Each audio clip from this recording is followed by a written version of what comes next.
Acabei de voltar da última reunião do ano do Conte Comigo. Foi muito bom lá. Eu queria compartilhar um pouquinho com vocês como foi.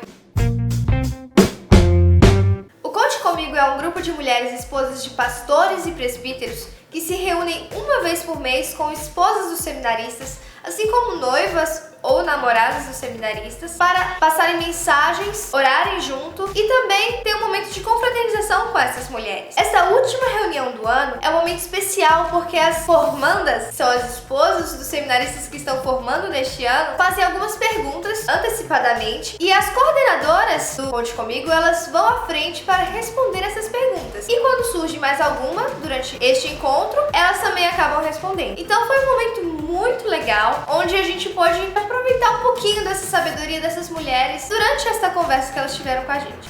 Eu vou falar sobre 3 perguntas do evento que me chamaram mais atenção. Uma das perguntas feitas dessa noite foi: se uma mulher chega para a esposa do pastor e fala o seguinte: olha, eu vou te contar uma coisa, mas não conta pro seu marido, o que ela deve fazer? As respostas das coordenadoras foram muito mais a fundo nessa questão e não ficaram simplesmente em sim ou não. Elas nos mostraram que há muitas conversas de que realmente há necessidade de se contar ao pastor, principalmente se essa conversa envolve algum escândalo dentro da igreja ou algo envolvendo a constituição da igreja, por exemplo, presbíteros ou diáconos. Porém, alguns assuntos sobre a vida dessa mulher, por exemplo, que são relevantes de se contar ou não para o pastor. Por exemplo, elas citaram mulheres que estavam compartilhando com elas coisas da sua saúde, coisas delas mesmas, e por de falar, não conta o pastor não, que se eu acho que eu vou ficar muito envergonhada se ele souber. Então coisas assim, claro que você não precisa contar, mas coisas que envolvam a igreja, que envolvam o escândalo, que envolvam essas coisas, realmente é preciso levar isso ao conselho. Então o que elas sugeriram? Antes de prometer qualquer coisa, peça para ela contar primeiro. Diga a ela por que você não pode já prometer antes de saber que não vai contar. Isso é muito melhor do que prometer algo e depois não poder cumprir. E elas chamaram a atenção para isso, para nunca prometer algo que depois a gente pode acabar vendo que foi precipitadamente.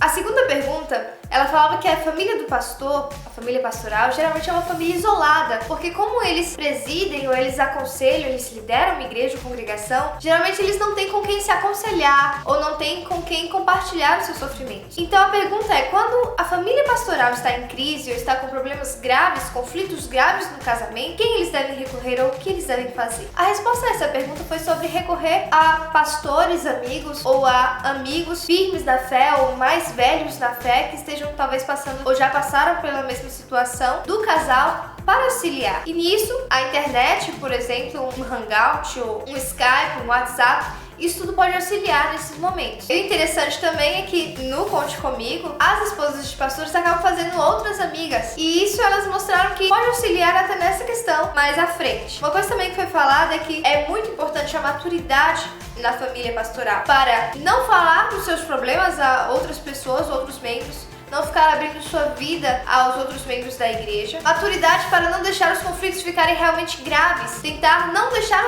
que os problemas se explodam e resolver problemas pequenos dia após dia. E maturidade também para escolher o melhor mentor. Um mentor que seja imparcial e que não seja, por exemplo, a ovelha do próprio pastor, que isso pode acabar se espalhando dentro da própria igreja ou dentro da própria congregação. Que seja um mentor de fora, um mentor que possa ouvir as duas partes, que não acaba pendendo para nenhuma das duas. E, para finalizar, a última pergunta que eu achei muito interessante foi a seguinte: se quando o pastor for aconselhar uma mulher, se a esposa precisa exigir ir junto? A resposta a essa pergunta, obviamente, é não. Primeiramente, foi tratado a respeito de o quanto os seminaristas, dentro do próprio seminário, eles são capacitados e instruídos a como aconselhar qualquer pessoa. E a mulher não precisa ir junto por conta disso. O pastor ou conselheiro é o esposo e não ela. Agora, se a pessoa requerer ou a pessoa pedir, que muitos casos acontecem, principalmente quando é o caso de casais que vêm se aconselhar, alguns casais eles pedem para que a esposa esteja presente, é legal, é bacana. Outro caso também é quando o pastor pede para a sua esposa ir junto, que é uma outra questão também. E aí nesse ponto foi interessante porque elas falaram o seguinte, que o que chamou a atenção nelas nessa questão foi a palavra exigir, e que nós como esposos devemos tomar muito cuidado com isso, porque nós não estamos para exigir nada dos nossos esposos.